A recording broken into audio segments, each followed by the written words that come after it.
Welcome to Conversations That Make a Difference with your host, Teresa Velardi. We believe that authentic, meaningful, and diverse conversations are the glue that binds us together. Our discussions remind us we have the power to uplift, challenge, stretch, and invite dynamic growth. Are you, like many, feeling like you're flying by the seat of your pants through life? Join us for conversations filled with gratitude, values, abundance, authenticity, and faith.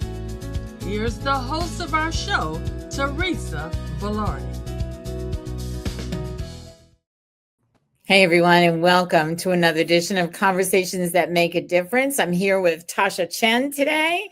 Before we start, we usually start with a prayer. So let's say the Serenity prayer, and then I'll introduce my guest. God, grant me the serenity to accept the things I cannot change, courage to change the things I can, and the wisdom to know the difference. And I also want to say that it is by God's grace that we are fabulous, blessed, and highly favored, living in our greatness, using our gifts and talents, making a difference in the lives of others with passion and purpose. And all of God's great universe is conspiring in our favor. And we gratefully say, Amen. Amen. Amen. So let me just say, Tasha Chen has been in my life for quite some time. She is one of my favorite people, and I'm blessed to have her with us today as we discuss a few things and her newest book, Dear Wealthy Me. So let me just tell you a little bit about Tasha. She is the number one manifestation and wealth mentor for women entrepreneurs and executives. She's the co-founder of the Science of Getting Rich Academy. Tasha is a wealth and success coach for high-achieving women, executives, and entrepreneurs who want to elevate wealth and abundance in every area of their lives.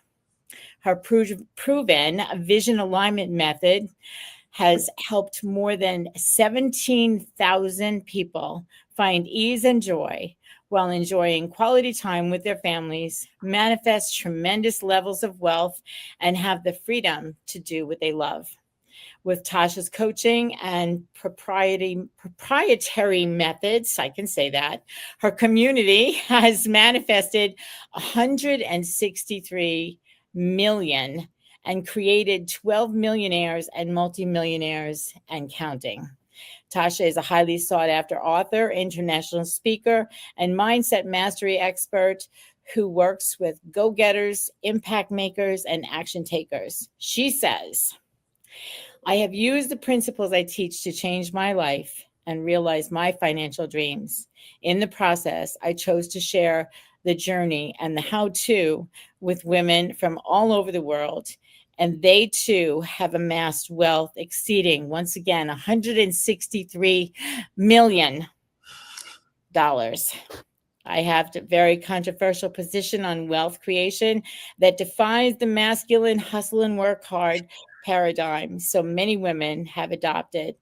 I believe we can co-create wealth with ease, and when we understand our innate power to create wealth and know that we deserve it, deserve to live our lives filled with the abundance of wealth. And wealth is the word of the day.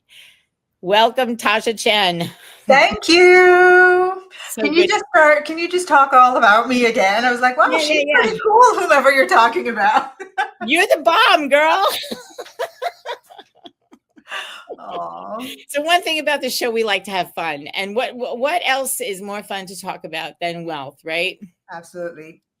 So I want to first share with our audience a little bit about this book. By the way, Tasha Batts and Tasha Chen are the same in one in the same person. This is her married name. I'm sure we're going to touch a little bit on that. Yes. But I just want to, when I opened this book, when I got it, and I read the introduction, and I went, oh yeah. So here, first of all, look at the picture on the front cover of this book. Okay, how beautiful is that? All right, so she writes in 2024, I'm sitting on the balcony overlooking the Monaco harbor. In the distance, I can see the palace where the Prince of Monaco resides. Down below, the marina is busy with hundreds of multi-million dollar yachts entering and leaving the harbor. I'm staying in a luxurious room at the Hotel Hermitage, where my husband is nestled in bed, still asleep. This is my wealth moment. I am finally wealthy me. And then she asked this question: have you ever felt this intense knowing that there is more for you? What a way to start this off. Woo, you're gonna make me cry. I was like, this almost made me cry, because I'm just like looking at this book and I'm saying to myself, wow, I've never been to Monaco. I haven't done nearly as much traveling as you have. That's one of your driving factors for your wealth. Yeah. I think it's one of the things you love to do. And so when you say wealthy me, what are you really inviting women to remember about themselves beyond the money? Yeah. So the reason I got emotional listening to you read that, which, it's so interesting. I'm like, wait a second, but I'm the one that wrote that. But hearing you read it, what it did was it transported me back to that moment on that balcony. And the next paragraph talks about, I'm having like this dual experience in this one moment, right? Mm-hmm. I'm sitting on the balcony, I'm looking out, I'm very aware I'm in my wealthy moment, but I'm also very, very, very aware of the Tasha who stood at the mailbox every single day with past due notices, who had filed Chapter 11 bankruptcy, who cried every single day on the kitchen floor. Never in a gazillion years could that Tasha ever imagine that this would be real. Yeah. The only thing I had to go off of, and this is to answer your question when I talk about wealthy me, I just knew that there was more for me. Mm-hmm. I couldn't tell you it was going to include Monaco and yachts and a husband even. Mm-hmm. I couldn't tell you all of that. I just knew that I was meant for more than I was experiencing at that time in my life. And when I talk about wealthy me, that's really what I'm saying. Every single woman that I have ever had conversations with all say, I just know I'm meant for more. I do. I just know. Mm-hmm. I know there's more that I'm meant to be doing. I know I'm meant to be in an experience of abundance, especially believers. That's the promise that we have. I know I'm meant for more. Mm-hmm. And wealth absolutely includes the dollars and cents that you can count. That hotel in Monaco costs money, mm-hmm. right? However, the peace I felt sitting on that balcony. Maslow's hierarchy of need talks about self-actualization, and that's in the psychology world. In our Christian walk, it says, well done, good and faithful servant. You mm-hmm. took the talents and the gifts that I gave you and you made the most of your life. And sitting on that balcony, that was absolute, that there was nothing, like the dollars and cents were great. I'm not going to lie, Teresa, right? It gets mm-hmm. gets you there, gets you mm-hmm. to places, mm-hmm. but the intrinsic wealth, mm-hmm. the knowing that maybe you're not complete, but you really and truly are doing what you came to do. You're at peace, you feel joy, you feel love, you feel deep gratitude. And there is at any given time a version of us that is one, living out that experience on our behalf. Mm-hmm. And mm-hmm. two, she is constantly saying, come on, honey. Come on, there is more, there is more, there is more. I promise you there is more. Just keep going, And so wealthy me is the thing that I want every woman to remember. Your dreams are not crazy. Mm-hmm. That feeling and that desire that you have for more truly is a version of you, right? The complete self-actualized version of you, the whole perfectly made version of you is saying to you, come be me. Mm-hmm. Mm-hmm. Yeah, that's interesting that to have that dichotomy, that one side of you that was one way and now you're another, yeah. And I think about The Chosen. I was one way and now I'm another. And the only thing different was him. There's something different in the middle. There's something different in the middle mark there. So, the world defines wealth as, I'm such a word nerd. You know that, right? Yes, let's hear it. So wealth in the dictionary is simply this: an abundance of valuable possessions or money, the state of being rich, material prosperity, and plentiful supplies of a particular resource. That only touches on the one thing that is considered to be wealth. What else do you, Tasha, consider to be wealth? Where does it show up in your life outside of the money? My definition, and I'm going to borrow this from Deepak Chopra, because when I read it, you ever heard the truth and you're like, this is the truth right here. Mm-hmm. And his definition of wealth was the ability to easily create. And the word easily, as you know, we're both word nerds. The word easily, like that, transforms the entire definition for me, because I'm a recovering workaholic, hustleraholic, all the things, right? Yeah. So the ability to easily create anything you desire. Mm-hmm. Do you desire more love? The ability to easily create it, that's wealthy. Do you desire more peace? Do you desire more joy? Do you desire friendships and relationships that fill your heart?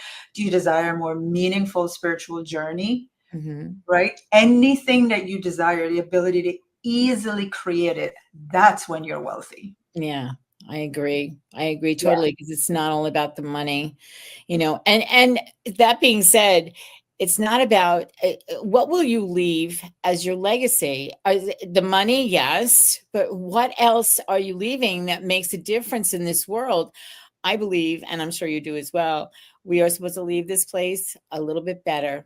Absolutely. Than it was when we left, when we got here, when we leave. So I remember one of my clients once saying she does a lot of work with legacy, and for a long time, especially in my work as a mentor around wealth, and someone who came from being a single mom and divorced and going, oh no, what's going to happen to my kids in the future financially if I don't fix this right now? Mm-hmm. I became very intentional about doing all the structural things around wealth. And then I met my client who said, your legacy is how people remember you. Mm. And I thought, what would be the point if I left the bank full of money and my kids did not have memories, like truly valuable memories that we made together? Mm-hmm. My clients, the people, and it's clients is hard for me to say. Literally, I believe that we are all being used by God to answer the prayers of others. And so legacy for me, and what's truly wealthy, is, Teresa, I know at any given moment, I've left some people transformed because I said yes to my calling. Yeah. That is wealthy. Yeah. Yeah. Yeah. Yeah. And, I remember having a conversation with you not so long ago, and something that happened recently. And I was talking about, like, why me? Like, why me? Like, I'm just showing up for whatever God, and the word just is always there. I'm just showing up for whatever God puts before me, Yeah. And then somebody said, the word just doesn't belong in that conversation, right? Because it makes less of what what you're showing up for. And you do that. And I know you back in the early days. Back. Yeah. So to see this be the way that it is, can you pinpoint outside of what you described about that racing to the mailbox? Yeah. Kind of thing. Outside of that, can you pinpoint the one moment that you knew that this was the work that you had to do? This is going to sound interesting, because it's actually, it was dollars and cents related. Mm-hmm. When I first started doing this work, the book that I taught from was The Science of Getting Rich, and there's a whole story around how that came to be. But I didn't really know. I just said, hey, to a group of women, I've been reading this book. I follow this process when I read it. If you're interested, I can show you what I'm doing. And I think I can do it with about 10 of you. And 10 women raised their hands. And we got together at someone's home and we met once a week for 4 weeks. On the third week, one of the ladies didn't show up. And I was like, oh, that's a bummer. We didn't have Facebook groups. We didn't have platforms where you could log in and we knew you were doing the thing. The only way we knew was that we got together once a week and we knew you were still engaged. You were following the process. So when she missed that week, I was like, oh man, bum, she fell off. But she came back on the last day, 28th day. Mm-hmm. And I was like, what's going on? How did everything go? She just, matter of fact, stood up. Everyone was taking turns. And she was like, yeah, we manifested a $5 million contract, renewable for 20 years, increasing every year. And I was like, right? And she says, yeah, it was so funny because my husband, when he heard the news, he started bawling like this grown man, right? Their entire lives are going to be completely changed now. She says he started bawling and she says, what's that? Why are you crying? And he's like, do you know, like, this is going to change your life? And she says, but I told you I was doing Tasha's thing and I wrote that I was going to manifest this contract. And there it is. And Teresa, in that moment, truthfully though, what it did was my little thing, as you would say, my little thing that I was doing to just say, hey, let's do this thing together. I was like, wait a minute, it works. It has legs. Mm-hmm. If one person can do it, many others can too. Mm-hmm. And there you have it. Yeah. I think that was the moment I realized there's something about how I guide others through this work that is just meant for the way I'm meant to do it. And that's it. Yeah, that's crazy good. Crazy good. Yeah. I never heard that story before. I'm glad I asked that question. Yeah. So, so many high achieving women have done everything right? But they still feel stuck. And so from your work and your own story that you've shared some of now, what's actually keeping them from receiving the life that they desire? Well, that's a kind of a two-part answer. Believe it or not, the thing that breaks my heart the most is that high achieving women, we were all little girls. Mm-hmm. We didn't just become high achieving. Right. We had very high standards, very high expectations. We were considered successful or not, depending on our results. And so we're driven by external results, external validation, very high standards of measurement. And because that's how we got defined growing up, the only thing we know, whether it's to receive love, to receive praise, to receive validation, is to actually disconnect from our desires, our heart, our feminine intuition, our creativity, and really just go all into machine, produce, right? And so somewhere along the way, especially I've noticed in high achieving women, a couple of things have happened. The first and the most heartbreaking is they stopped dreaming. Mm. They stopped dreaming. Mm-hmm. They only know how to produce. Yeah. The second most heartbreaking thing, they stop asking. They only know how to produce.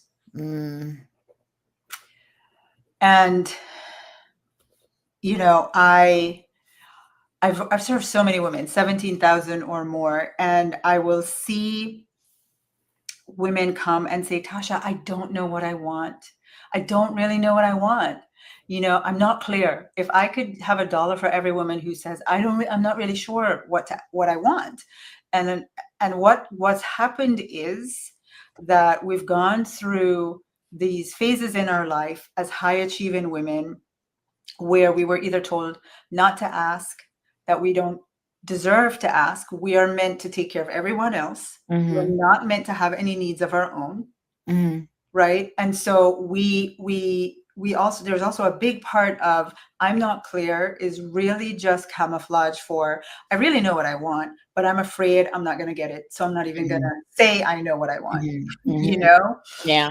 So we have that going on one side. And then the other thing with high achieving women is, and this is actually, maybe it's a little bit unfair to say only high achieving women. That's who I support. So I know these women, they're me. I am them and they're me. Yeah. And I make a science study out of myself. And trust me, because when I tell you I study these women, Teresa, I know them like the back of my hand. And here is what I have found. Their brains have created an identity for them that says, this is who you are with wealth. And here's the thing. If you can think of the weather app, right? You go into the weather app and you say, hey, I'm in Fort Lauderdale. And the weather app says, great, this is the weather, right, by hour for the next 10 days. And it predicts what's going to happen in the future based on the location you tell it you're at. Right. If you go to North Carolina, it changes. It says, this is the weather, these, hour by hour for the next 10 days. Well, your brain literally operates in the same way. And so for each one of us, your brain says, actually, this is your location. This is who you are. This is how you identify with money. And therefore, your brain, I'm going to predict your financial future, not for the next hour, not for the next 10 days, for your entire life, the rest of your life. Yeah. Yeah. And then there's got to be something that breaks into that, which we're going to talk about when we come back, because we have to take our first break. Okay, go for your break. Okay. We'll be right back with Tasha Chen. And we're talking about her Dear Wealthy Me book. And we are excited about this conversation. Come back. And we're back with Tasha Chen, and we're talking about Dear Wealthy Me. And before we went to break, I had asked Tasha a question about what's actually keeping women from receiving the life they desire. And before break, Tasha talked about how your brain tells you that it's going to be this way for the rest of your life. Okay. That sets me up for the question, how do you break into that belief and shift it to a different direction or the opposite direction so that you can indeed live your wealthy life? All right, so I'm going to ask for you to be a little patient with me, because the true key in being able to break this is to absolutely understand who your brain thinks you are. Okay. So there's 6 different identities that your brain operates from, and each of us, I'm going to tell you mine. I'm sure you'll be able to identify yours. So the first one is one of the identities is the brain says, you with money, Jane, you are a survivor. Okay, that's who I identify you as, and therefore I'm going to predict your financial reality for the rest of your life based on your survivor identity. What does that mean? Every time you thrive, every time things come around for you to thrive, the brain says, that's not surviving, right? So these are for the women who they'll tell me, Tasha, I have so many contracts out there, and I've manifested all these things, and I have all these big ideas, but just nothing lands. People owe me all this money, nothing lands. Well, it can't, because if it does, your brain's going to go, no, that's thriving, and that's not who you are. Yeah. Your brain is saying you're a survivor. Okay, so that's number one. The second is the responsibility carrier. This is the person who is responsible for everyone's emotional outcome, financial outcome. And actually for them, the brain says, if you get more money, it's going to be more responsibility. Right? And so your brain is therefore predicting how money flows to you based on your fear of money means more responsibility. The other one, and I am very much recovering myself. And this is part of how I'm telling you how women can get to the answer. To know thyself is the answer. It is the answer to know who your brain thinks you are. This is not who you are. It is who your brain has looked back at all the data it has of your whole life and said, I need to protect her. I need to keep her the same. I need to keep her safe. And so I'm going to create an identity for her around money so that anytime she goes outside of this identity, I just reel her back in. And so for me and some of the women, the identity that the brain uses is the hustler. Mm-hmm. Okay. And so and we're not talking about the dance. And so this is for those women who they can make stuff happen, but the one thing they cannot do is have ease with money.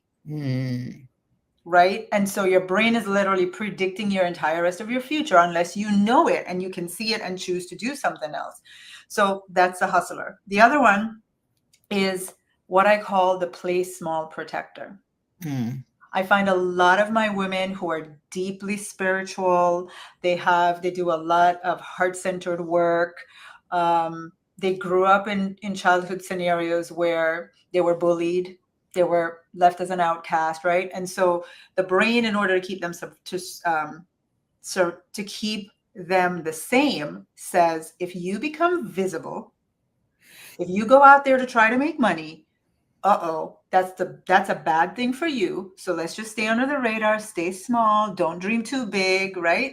So that's play small protector. The fifth one is what I call the undeserving achiever. This is the woman who spends all her time saying, I should be further along than this. Why am I not further along than this? But the truth is, what her brain is saying is wealth is for everybody else but me. Yeah. Big money, that's for everybody else but me. And then the last one is what I call the wealthy me. This is the evolved version of you that does not operate from any of those identities because you've done the work. So I described all six because truthfully, the answer, Teresa, is now that I know my brain thinks of me as hustler, now I know that that's what my brain is using as a prediction model. I can see when it's doing its little song and dance.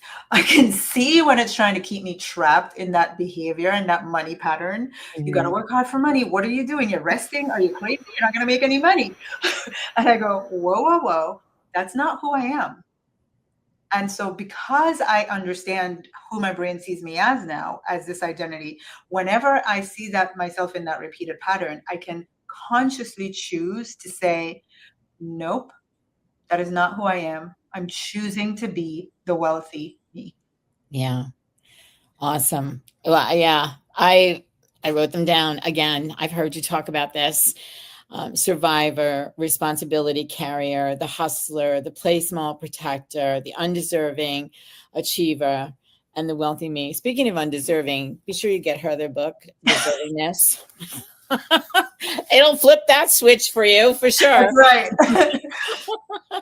So, how we do anything is how we do everything, right? So that being said, and in relationship to money, all of this makes sense. Now, have you discovered, and I know the answer to this question already, have you discovered that this situation that you have just described in each one of these identities shows up in other areas of our lives? Absolutely. Correct? Absolutely. Talk to me about some places where this showed up in your life, and literally we have to go there. Well, just a little bit. You're in control of this here. You tell what you want and say, whoa, Teresa, and what you don't. No, Teresa, I'm an open book. Part of my purpose here is to truly share my life openly, because something I say is going to help one woman, one person at least, just not suffer anymore, And so I'm a yes for it always. I can tell you for certain, I actually learned a lot of my lessons, especially the deservingness lesson, in relationships.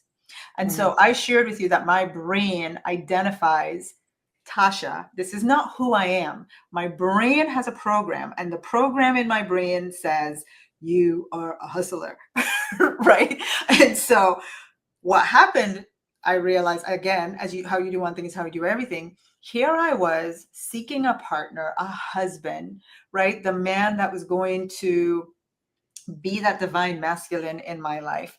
And how was I going about it? Choosing every guy that I had to work, to prove, to show, to hustle. Never did it occur to me that normal would mean I don't do much. I just am Tasha, and that's enough. Yeah. No stress, no anxiety, no overworking, no overcoming. None of it. Never, my brain wouldn't allow me to consider that that's the way it should be, because it only knew me as hustler Tasha.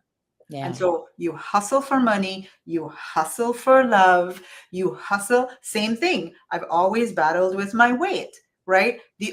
Every time I get frustrated with it, what do I start doing? Oh my gosh, I do the green smoothie thing. That's the hardest way to stay on any program, is to do that. Then I'm walking 3 times a day. I'm going to the gym 5 times a week. And just anything that's just really, really hard. It never occurs to me, you know what? If you give your body more rest and just drink more water. I remember one time I got so frustrated, Teresa. I was exhausted from trying to do all the things to get to the size that I felt. This is what I want for myself. And I remember just falling to my knees and just saying, God, help me. And the answer was, drink more water and rest. And you ever had one of those moments you're like, did he really say that? Are you serious right now? Like, that is easy. That cannot be the answer. Yeah. Right? Yeah. Yeah. Sometimes the answer is so simple. And because of, I love the way that you describe the hustler, because the answer is so simple, we don't see it because we're in the hustle and bustle mode and we're tripping over it. Exactly. And sometimes we literally trip over it, like I did about a week ago. Oh no. I busted some ribs. I'm like, yeah, I'm going through it, but it's all good, So yeah. Something good comes out of everything. If I keep with that mindset that something good will come out of everything. Well, P.S. something good did come out of your situation. And how long have you been married to your husband now? 3.5 years. Oh my gosh. We've been married for 3.5 years. Wow. But you didn't just like say, I want this man in my life. You had to do some things in order to be able to make that happen. And I know, as somebody who writes and as somebody who's a journaler herself, I'm asking you, what kind of things did you learn to do? And what's just even one thing that you can share with the people who are listening about journaling? How do you take things out of your heart and your brain and put them on a piece of paper so that they can actually come to be? Well, if you know me for 2 minutes, I am very serious about my journaling. I tell people the only thing I might not journal about is if I'm going to the grocery store and I want to buy something on sale. Maybe I might not journal about that. But anything else that is meaningful to me in life, I journal about it and then I go live it. That truly is my philosophy. And so over time, what I've learned to do is to be willing to give myself the chance as often as possible. I used to do this every day. Now, at a minimum, I do it every Sunday night.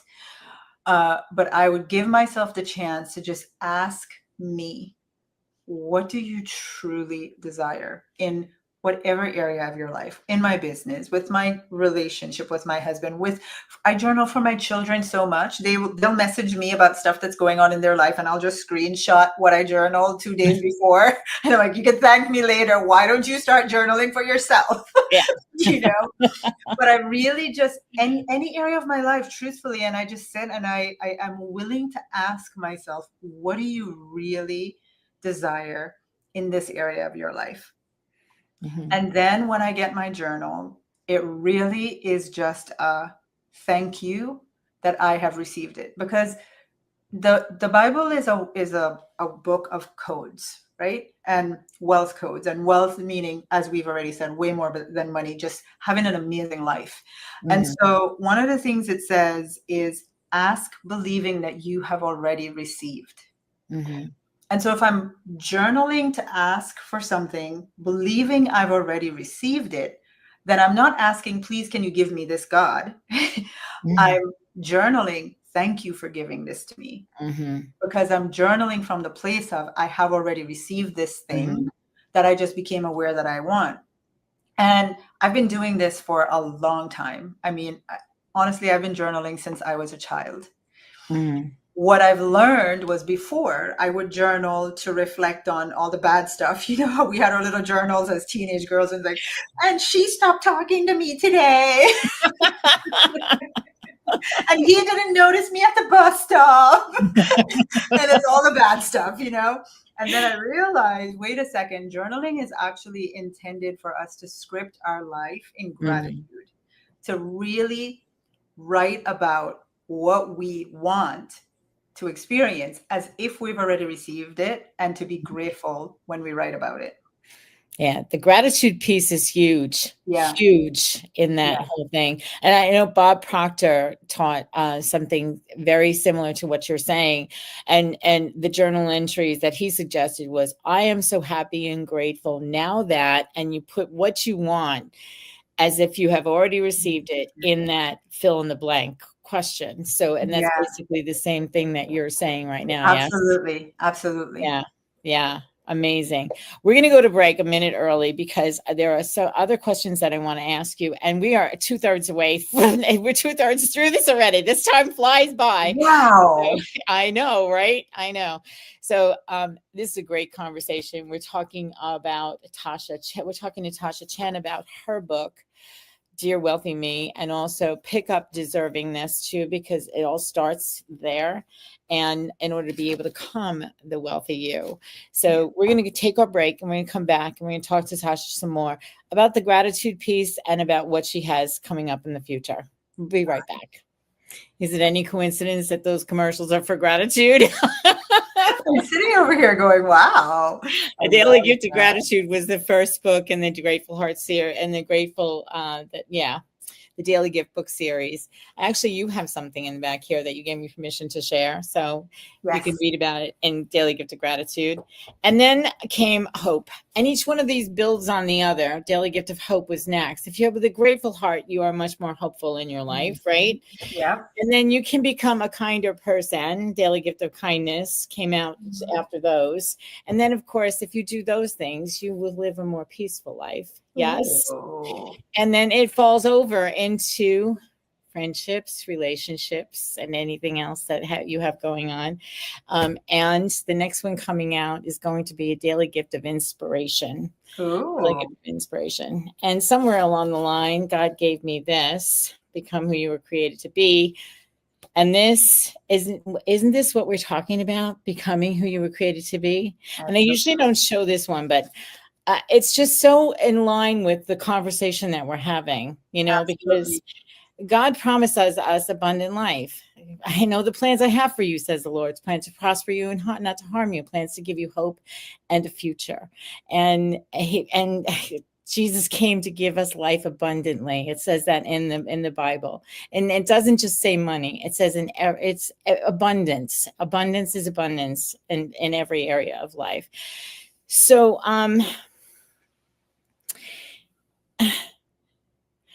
I think you answered the next question I was going to ask you. What's the first thing that a woman can do if she's listening right now and she feels the pull but doesn't know how to step into her wealthy me? You gave us a lot of information there. What's the first shift you'd want her to make? What's the first thing you did in order to be able to walk this different path than what you were walking to the mailbox every day? Yeah, really. I think it's really simple. You have to, and I'm going to take this back to what so many women say to me, Tasha, I know I'm meant for more. I know I'm meant for more. I just don't know the steps, but I know for certain, sure as my name is my name, that there is more for me. And if you can, the first step is really, are you willing to trust that as much as you say that it is actually the truth? You are meant for more. And the awareness that you're meant for more is actually a version of you, the fully expressed version of you, calling you to say, come step into me, come be me. And all you have to do, if you truly believe that you're meant for more, is to choose that version of yourself every day, to choose to live as her every day. And it sounds maybe a little woo-woo, a little crazy, a little like, huh? But I'm going to give you an example. This is super simple. I was standing in TJ Maxx one day. I love journals. And so I'm standing in TJ Maxx, and I went in there specifically to buy a new journal. And I'm looking at the journals, and I see two that I love. I'm like, oh, I can't choose which one. Journals in TJ Maxx are $6 each. If that. If that. We are now at 20 minutes of me standing there. And then I'm like, maybe I can't choose because there's a better one. Let me put them back and keep going. 20 minutes. And it hit me. And it really literally is like, what would wealthy me do right now? She would buy them both. What the heck? 20 minutes of your time? Do you not have something better to do? Spend the $10, the $11, get them both and carry on with your day. Yeah, exactly. Right? And so that is what I mean. It literally is, I'm just going to choose to see the little micro moments where she's inviting me. Just move a little different, move like me. Think a little different about this. Think like me. You know, give yourself some more time and space in your life. Be like me, because she's not haggard and hustled and rushed, and she's none of that. Right. Right. And so that it sounds really simple, but it is why the masters, Eckhart Tolle told us this, Joe Dispenza told us this, Wallace D. Wattles told us this, Napoleon Hill told us this, they all told us, the Bible told us this. The old new you and embrace this new you. Just that simple. Embody her moment by moment. Yeah. Yeah. Easier said than done for a lot of people, but you give a lot of information. You have a lot of tools in order to be able to shift that mindset into one of wealth and prosperity. And rather than being, I could see, I've done the same thing. Journals are my thing too. So I've done the same thing at TJ Maxx or wherever it was. And I see something that I'm like, oh, and then you turn it over and you look at how much it is. And I'm like, and then I got 2 of them in my hand. And then next thing you know, I got 3 of them in my hand. And I'm like, oh, I'll get them all, you know. But that's not from a place of identifying the wealthy me. That's from a place of I don't even know where it's from. Well, I'm going to challenge you a little bit on this. Okay. Because here's the truth. You love them both. You want them both. However, there's a part of you that says it's not responsible to buy them both. It's not financially, the right thing to do. You're being wasteful, right? You start going into, I can't have the things that I desire, right? I promise you, if your kid walked in at that moment and said they wanted every journal on the rack for Christmas, you would buy them. You wouldn't stand there going through which one you like and which one you don't like. Your kid just said they want them all, and that would be that. And so what I realized, and I've learned this lesson over, she's put me in, Teresa, in my book, I talk about standing in the grocery store, choosing the organic beans versus the store beans. Right? And it's like, she's talking to me. And one of the things that's going to happen, because you said this is easier said than done. You've listened to this conversation. I've now told you, you have a wealthy you. Yes. You are going to beg her to just like be quiet for a moment. Life is never going to be the same, because now that you're aware, you're literally going to see yourself in your decisions, and you're going to hear, you literally are going to subconsciously start asking, is this wealthy? Is this wealthy me? Yeah. And that's why I have a drawer full of journals now. We have an entire closet.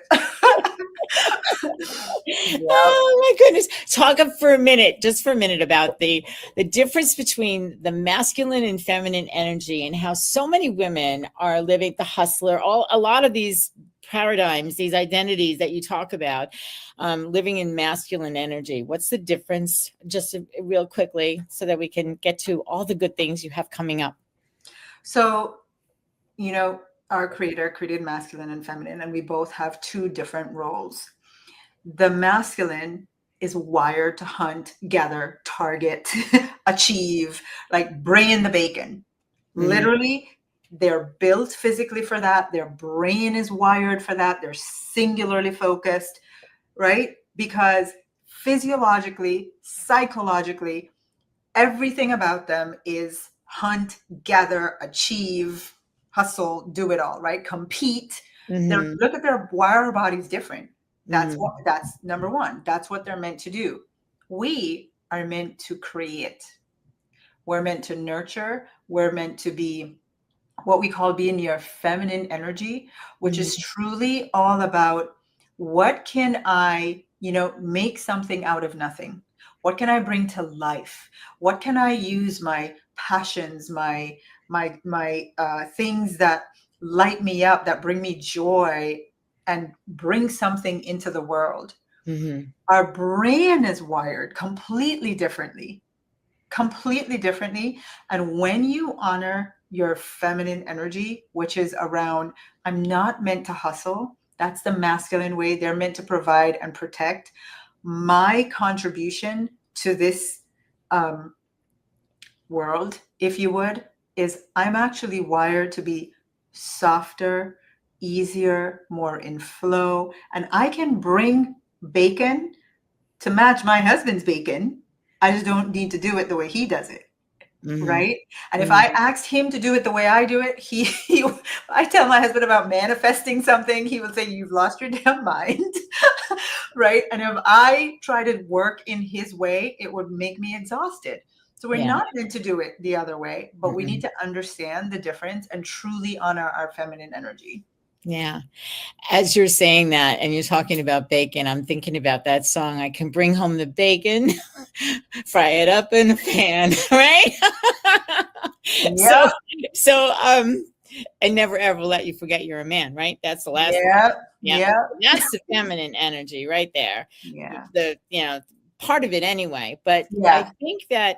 I think that women today, especially women who are divorced and living on their own, or even women who are single and have not found their way to a relationship, if that's in their future, or even single moms, figure they have to play both parts, and that's probably the most difficult space to be, so I think that that's something that we need to work on as a whole. Women need to work on that as a whole, because we need agree.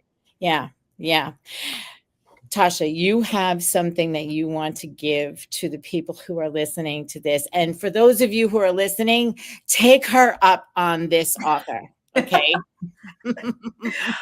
I had been steeped in this work around helping women step into their wealthy me. What does that mean? What does it look like? I'm a master at visualizations and experiential learning, and getting you to break it down according to science and scripture and the universal laws.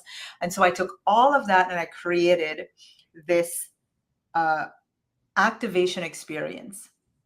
And so over 88 minutes, I guide women to truly activate and awaken their wealthy me. So if this conversation has you thinking, I know I want more, I kind of like this wealthy me idea, I want to be walking out here as my wealthy me, but again, you just don't know the steps, I want to give you this 88-minute awaken the wealthy me activation. Teresa, would you like me to share how to get it, or is that? Yes, absolutely. Yep. Absolutely. So Yep. it's really simple. Just go to darewealthyme.com. darewealthyme.com, get yourself registered, and that's my gift to you. It'll be one of the most powerful experiences you can gift to yourself. Set some time aside and literally just watch the wealthy you come alive in your life. Yeah. Yeah. I think the world needs more of this right now. Get That's out of the conversations that are causing destruction in the world and come into the conversation, come into the fold of the Tasha world. Tell you what, it's a lot of fun. It is a lot of fun. It's a lot of fun. And, I've known you for a long time. I've been involved in your programs and your world for a while now. And there are some of us who are uh, the hustle doesn't even the busyness of life. We allow the busyness of life to keep us. I'm going to say me. I allow the busyness of life to keep me busier than I choose to be. And Yeah. friends in my world, what are you doing? Oh, you're working. I know you're working. Yeah, I'm working. And it's hard to, it's difficult. I don't want to say hard because it's a decision. It's a decision.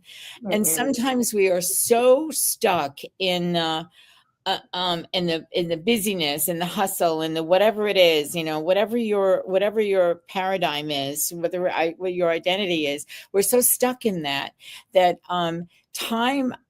taking time for ourselves seems so foreign. Can you give us one thing that we can do today? And I'm including myself because this is me. And this is me. I get so far, and then I'm like, oh crap, I didn't do what I said I was going to do today, and I have to avoid beating myself up because if I do that, it just perpetuates the problem. So, give us some suggestions, Ms. Tasha. Take some more wisdom into this group of people. I honestly think that the thing I can only say that's worked for me, and I've been having this conversation a lot around me and my world the last 2 days, where a woman said, Tasha, honestly, but what if I don't change? What if I don't change? And I said, well, we can guarantee you won't change. I can guarantee you're not going to change. You don't have to worry about it. So stop worrying. I can guarantee you're not going to change if you are not willing to make a decision that you want to change. Yeah. And I think for me, Teresa, look, we know the success line. It is not like this. It's kind of like, right? But the thing that I know is I've not stopped. Yeah. Yes, I've stalled. Yes, I've gone backwards. Yes, I didn't keep my word to myself. Yes, I, didn't stay on track. Whatever. All of those things are true.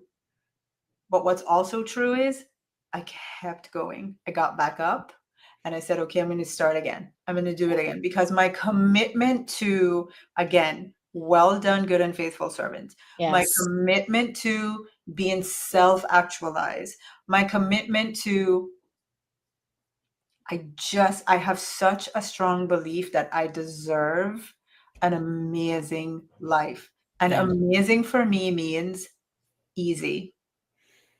Relaxed. And relaxed. And watching the boats in Monaco.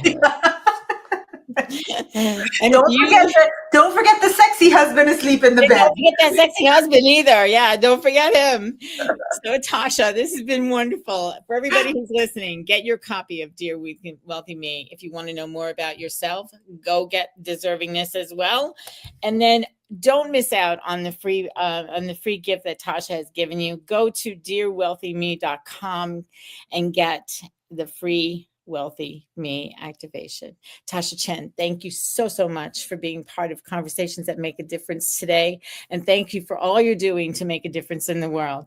And for those of you listening, make sure the conversations that you're having in your life are making a difference, not only for people outside you, but for you as well. We'll see you next time. That brings us to the close of another episode of Conversations That Make a Difference with host Teresa Velardi. We want to sincerely thank you for tuning in and sharing your time with us today. Our greatest hope is that today's discussion inspired your personal growth, encouraged you to share your unique gift, and gave you the courage to write your own magnificent story. If this message resonated with you, let's keep the conversation going. Take a moment to like, comment, and subscribe on YouTube, and follow us on our Conversations That Make a Difference Facebook page. This will ensure you never miss a moment of inspiration. We air new episodes every Tuesday at 5 p.m. Eastern Time. Don't forget to like, comment, and subscribe. It truly helps us reach and empower more people.